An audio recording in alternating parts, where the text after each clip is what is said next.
सरे काय करतेस ग? खेळते एकटीच फुगडी. बरं झालं तू आलीस ते. ये दोघे फुगडी खेळू. हे असं असतं बघ तुझं बोलणं. मग आता बसलेली दिसती तरी तू विचारतीस म्हणल्यावर. अगं ती रीता विचारायची म्हणून विचारलं. हं बरं झालं तू आलीस ते. अगं गावात काय काय कुठं चाललंय ना ते तरी कळेल. ये बस. ए बया मला नाही तसली सवय. आणि तुला तर माहितच आहे मला कुणाच्या आद्यात मध्यात पडायला अजिबात आवडत नाही. आपण बरं ना आपलं काम बरं. माझ्या बी कानाला सवय नाही बाई तुझ्याकडनं असलं ऐकायची. तू आहे ना आल्या पावली परत गेलीस तरी चालेल. मी नाही त्यातली कडीला वाचली नाका पातूर पदर आणि सगळीकडे नजर. सांग आता कुणाचं काय काय कळलंय ती नाही तर दिल बघ हित ना हाकलून.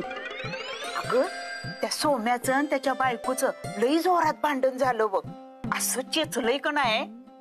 कुणी सोम्यानं बायकोला? नाही बायकोनं सोम्याला. काय ऐकतीस मग? अगं महिना झाला नाही लगीन होऊन एवढ्यात एवढं जोरात भांडण बघ. तुला सांगते नक्की काडीमोड होतोय की नाही बघ. आणि ते काल लगीन होतं का नाही ते ग शेंद्यांच्या पोरगी सुरकी तिच्या पोरीचं. ते मुंबईचं पोरग मिळालं म्हणून लय रुबाब झाडत होती बघ. जमिनीवर पाय टेकत नव्हता तिचा. अगं मग तिचं काय झालं? झालं ना तिच्या लेकीचं लगीन?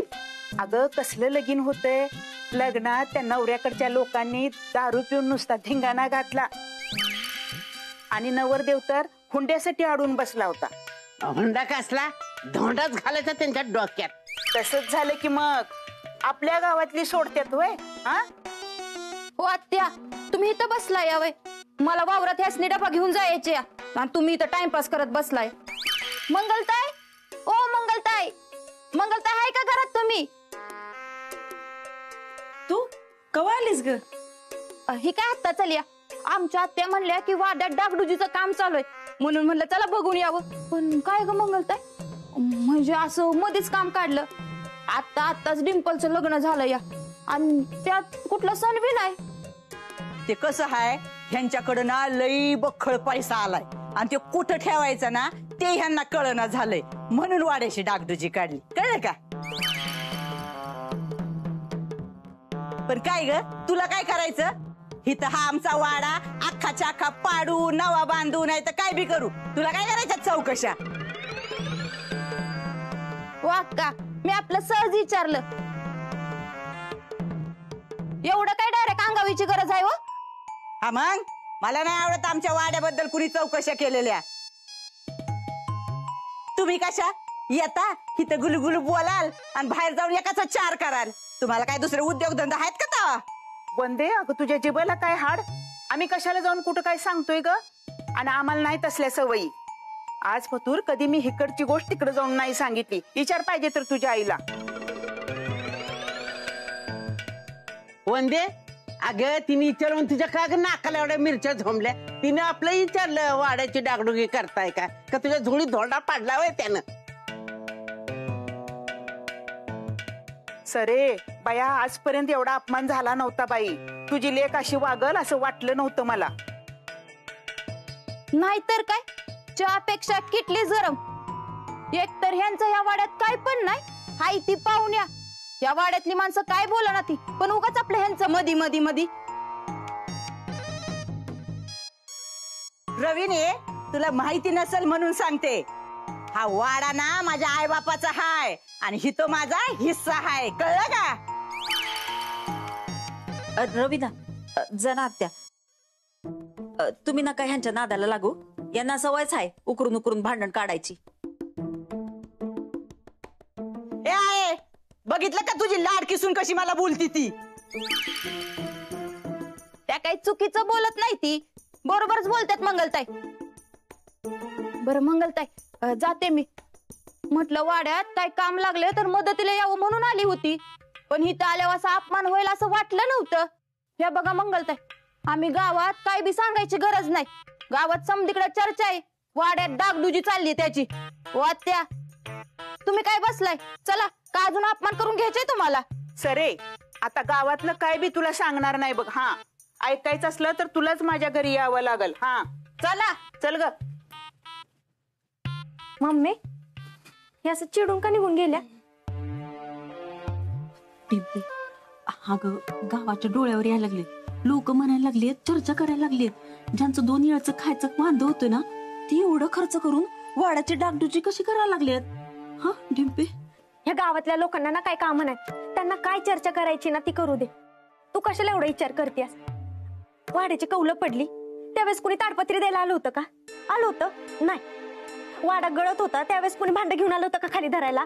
नव्हतं आलं ना. मग तू काय विचार करतेस? तू नको टेन्शन घेऊ, मी बघते काय करायचं ती. हा आले मी.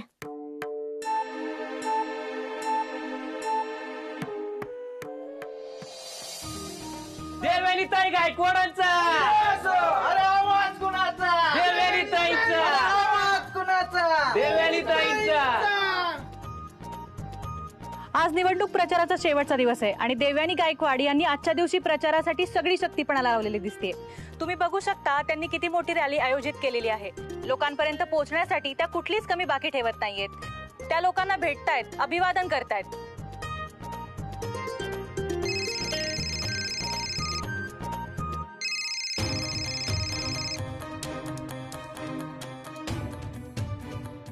मॅडम, तुमचा प्रचार पाहून फारच छान वाटलं. पण तुमचे मिस्टर आणि आपल्या पक्षाचे प्रमुख नेते जनार्दन गायकवाड हे अजूनही गायबच आहे. हा, ते सुखरूप आहेत एवढंच कळलंय, पण त्यांचं असं गायब होणं पक्षाला परवडणारं नाहीये. तुम्ही त्यांची नीट माहिती घेताय ना? हो साहेब, मी पोलिसांच्या मागे तगादा लावलाय, ते लवकरच शोधून काढतील. ठीक आहे, पण या सगळ्या मागे नेमकं कोण आहे ते आम्हाला कळलंच पाहिजे. आम्हाला त्या व्यक्तीचं नाव कळलंच पाहिजे. आचारसंहितेच्या नंतरच काय ते समोर येऊ द्या, नाहीतर निवडणुकीवर परिणाम होईल त्याचा. हो साहेब. मॅडम, जरा महत्वाचं बोलायचं होतं. ते इन्स्पेक्टर जामकरचं काहीतरी केलं पाहिजे. तुमच्या नवऱ्याच्या केसच्या मागे लागलाय तो जर का फार जवळ आला तर सगळं अवघड होईल. असं होतं कामा नये, आणि जर असं झालंच तर तू निस्तरायचं, कळलं? या प्रकरणात चुकून पण माझं नाव येता कामा नये. ते जर आलं तर मी तुझं नाव, गाव, पत्ता सगळंच मिटवून टाकेन. हे बघा,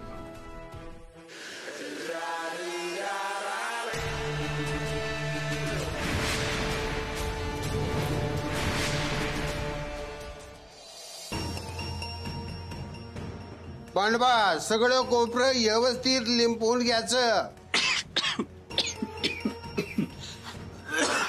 अहो काय झालं तुम्हाला? भया पप्पा, काय झालं? इधर पाणी धरा. बया, कसं काय खोकला यायला लागलं तुम्हाला? बाहेर जाऊन ढोसून तर नाही ना आला तुम्ही? नाही, या धुळीमुळं खोकला आला. पप्पा, मग धुळी शेजारी कशाला थांबायचं? आतल्या खोलीत जाऊन बसायचं की नाही? चला. मी कवा बसलं सांग, इथं धूळ आहे, इथं थांबू नको. पण तू ऐकतोय का? अहो चला, आज जाऊन आराम करा. माझ्या जीवाला आता कुठलाच घोर नको बया. तुमचं आजार पण वाढलं तर काय करायचं? चला आज चला.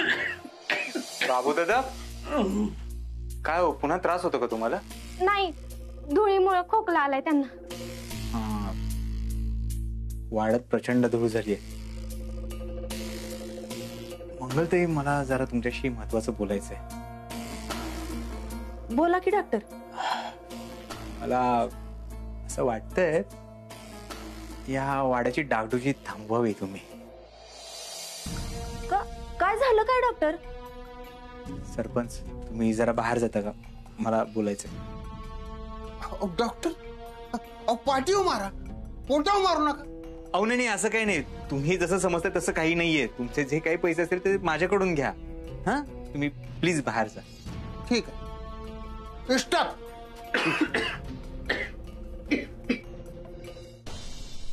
सावकाश बाबू दादा, सावकाश. मंगलताई,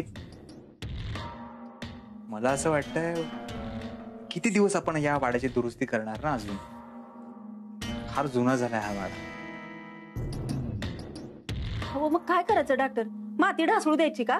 नाही खरंय, पण अजून किती वेळा दुरुस्ती करणार ना आपण? म्हणजे दरवेळी हे मेंटेनन्सचा खर्च आपल्याला परवडणार आहे का? मंगल, डॉक्टर म्हणते ते बरोबर आहे. एवढा खर्च कसा परवडणार आपल्याला? डॉक्टर, याला काही दुसरा पर्याय आहे का? पर्याय म्हणजे पर्याय बघा, म्हणजे मला असं वाटतंय आपण हा वाडा विकूया का? डॉक्टर काय बोलताय तुम्ही? वाडा ऐकायचा म्हणजे? अहो हा काय साधा सुद्धा वाडा वाटला तुम्हाला? खानदानी वाडा आहे हा, आणि वाडा विकल्यानंतर आम्ही कुठं राहायचं? नाही नाही डॉक्टर, हे काय जमायचं नाही. अहो आम्ही वाडा विकला तर लोक शेण घालतील आमच्या तोंडात. नाही मंगलते, तुम्ही शांत व्हा. असं काही होणार नाही. डिंपल तूही शांत हो. मला सगळं कळतंय, तुमच्या भावना अडकल्यात या वाड्यामध्ये, सगळं कळतंय. पण तुम्ही प्लीज मला समजून घ्या, मी असं का म्हणतोय. मी तुमच्या भल्याचा विचार करूनच सांगतोय. हा वाडा म्हणजे पांढरा हत्ती आहे. याला पोसायला खूप अवघड जाईल. याला पोचता पोचता आपण भिकेला लागू. कळतंय का तुम्हाला? बघा, म्हणजे मी सांगण्याचं काम केलंय. ऐकायचं ना ऐकायचं तुमच्या हातात आहे. मी या वाड्याचे खूप सारे पैसे तुम्हाला मिळवून देऊ शकतो. शांतपणे विचार करा.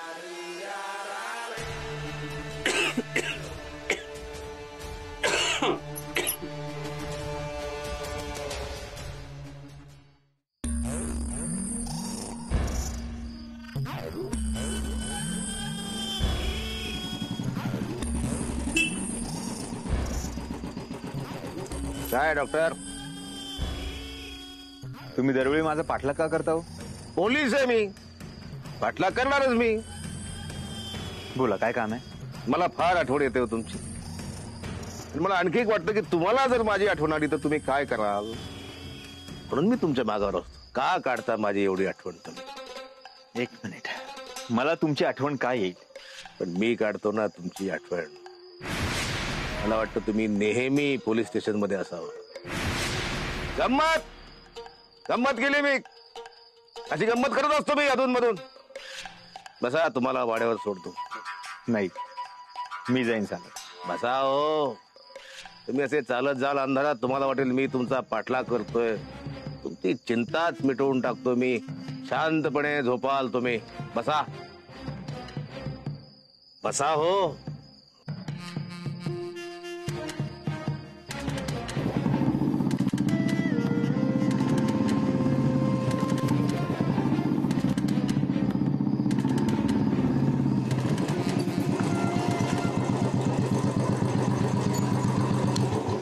मला तुमचा वाडा.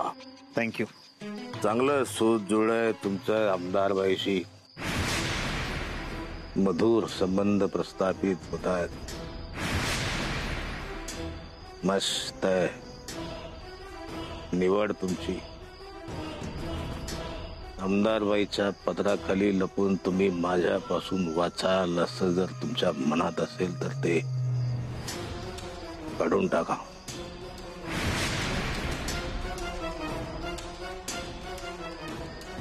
मागणी. जय हिंद.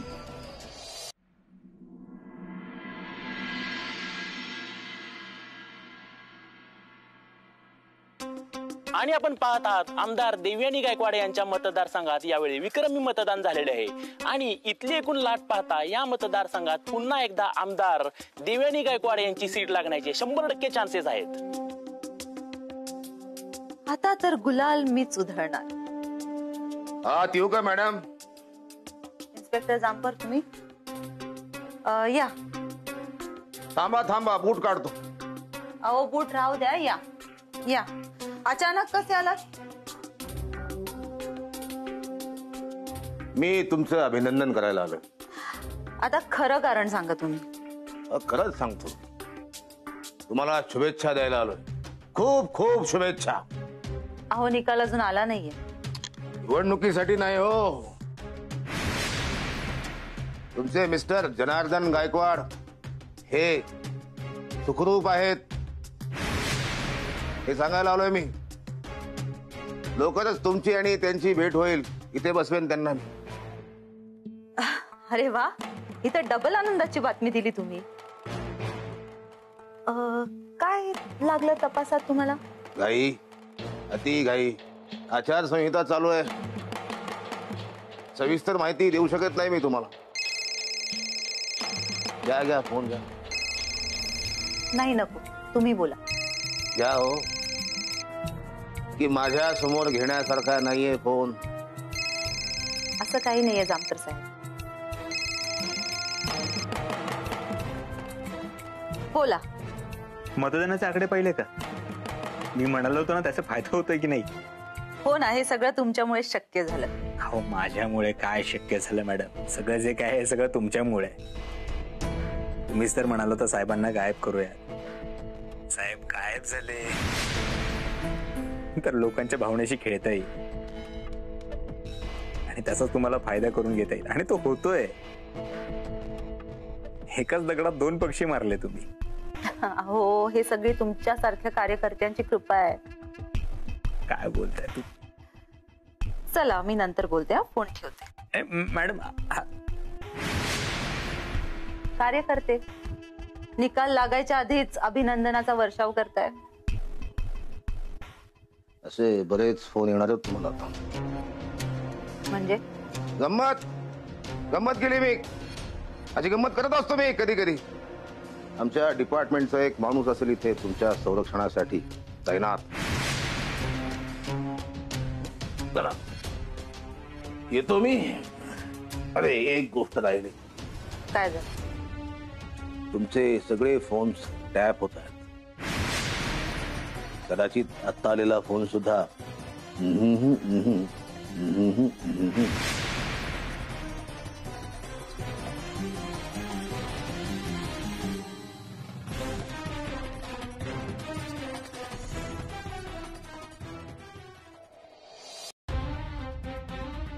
डॉक्टर नाम्या, वाईस बोलायचं होतं.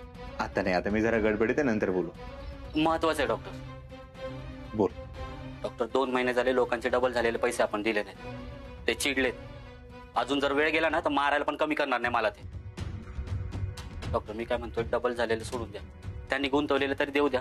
अहो, तुम्ही सगळे पैसे घेऊन गेलात. हो, मी सगळ्यांचे पैसे देणार आहे नाम्या. मी लोकांच्या भल्यासाठीच करतोय सगळं. आपण आता त्यांना कोण समजवणार डॉक्टर? तू. मी समजवतोय, पण अजून कोणी कंप्लेंट केली ना तर जामकर येतील आणि मला जेलमध्ये टाकतील. अरे हो नाम्या, तुझा विश्वास नाहीये का माझ्यावर? आहे पण डॉक्टर. नाम्या, तू फार टेन्शन घेतोस. टेन्शन घेऊ नको, मी आहे ना. जा पतसंस्थेकडे बघ. आमदार मॅडम या इथे काय करतात? कोण पाहिजे? ते डॉक्टर इकडेच राहतात ना, त्यांना भेटायचं होतं. हो, इथेच राहतो. नाम्या येतो. या मॅडम. डॉक्टर,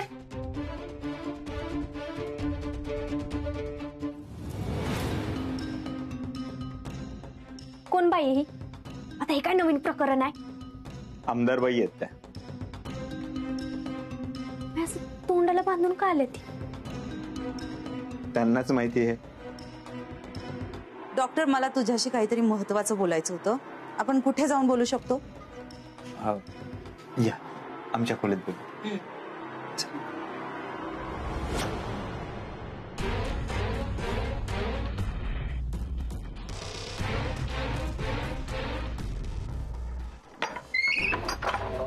या मॅडम.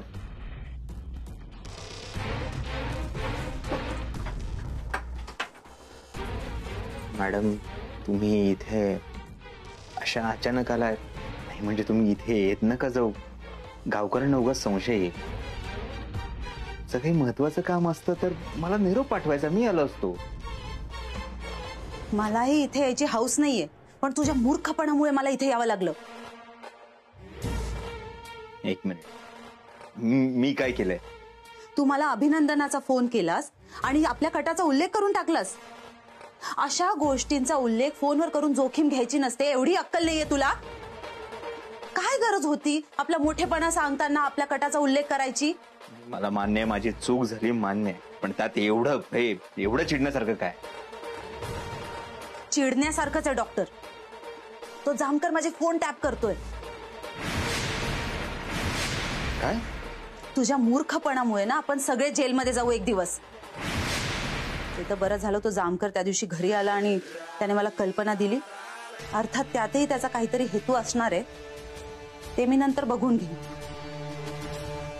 पण आता तुम्ही दोघं सावध राहा. आणि तू डॉक्टर परत असा आगाऊपणा करू नको, कळलं?